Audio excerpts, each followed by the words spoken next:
ضرورت سے زیادہ اچھا ہونا بھی اچھی بات نہیں ہے کہ آپ کو پتہ ہی نہ چلے کہ کوئی آپ کو عزت دے رہا ہے یا پھر آپ کو استعمال کر رہا ہے۔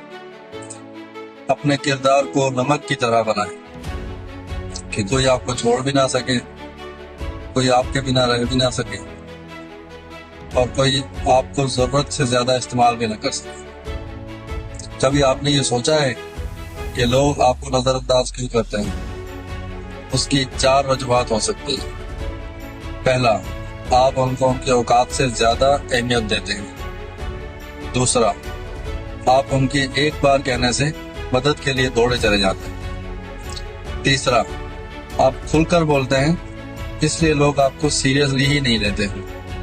اور چوتھا، جو سب سے زیادہ امپورٹنٹ ہے، آپ سچے دل سے اپنے دل کی ہر ایک بات ان کو جا کر بتا دیتے ہیں، جس سے وہ بعد میں آپ کا مذاق اڑاتے ہیں۔ سر اور کردار کو ہمیشہ اونچا رکھو۔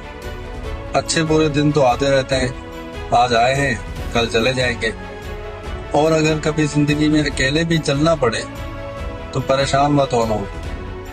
زندگی میں کبھی یہ مت سوچنا کہ کون کب اور کیسے بدل گیا، ورنہ اس پر پچھتاتے رہو گے۔ بس صرف یہ سوچو کہ وہ جو جاتے جاتے آپ کو کیا سکھا کر گیا، یہی بات کام آئے گی۔ امجد حسین، السلام علیکم۔